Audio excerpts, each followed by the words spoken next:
নির্বাচিত মার্কিন প্রেসিডেন্ট ট্রাম্পের সম্পর্কে নতুন এক মন্তব্য করেছেন রুশ প্রেসিডেন্ট ভ্লাদিমির পুতিন। এ সময় ট্রাম্পের সামর্থ্য নিয়েও কথা বলেন পুতিন। শুধু তাই নয়, রিপাবলিকান এ প্রার্থীর দায়িত্ব গ্রহণকে কেন্দ্র করে মস্কোর সঙ্গে পশ্চিমা বিশ্বের উত্তেজনা বাড়ছে বলেও জানান রুশ প্রেসিডেন্ট। কাজাখস্তান সফরকালে বৃহস্পতিবার রাশিয়ার প্রেসিডেন্ট জানান, ডোনাল্ড ট্রাম্প ব্যক্তি হিসেবে বুদ্ধিমান।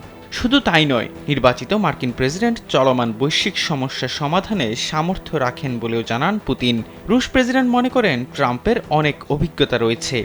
এদিকে ইউক্রেনের রাজধানী কিয়েভে দেশটির নীতি নির্ধারকদের সঙ্গে জড়িত বিভিন্ন স্থাপনায় ওরেশনিক হাইপারসনিক ক্ষেপণাস্ত্র ব্যবহার করে হামলা চালানোর হুমকি দিয়েছেন রুশ প্রেসিডেন্ট। এবার ব্যাংকও আপনার হাতের মুঠোয়। Balance transfer, mobile recharge, bill pay থেকে শুরু করে যা চান সব হবে এক মুহূর্তে। NRBC planet.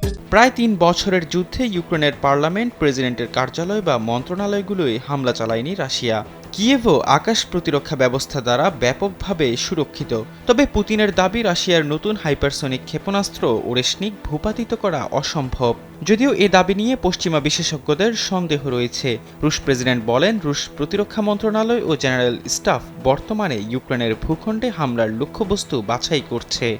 এসব লক্ষ্যবস্তুর মধ্যে সামরিক স্থাপনা, প্রতিরক্ষা ও শিল্প সংক্রান্ত প্রতিষ্ঠান অথবা কিয়েভের নীতি নির্ধারণ সংশ্লিষ্ট কেন্দ্রগুলো থাকতে পারে।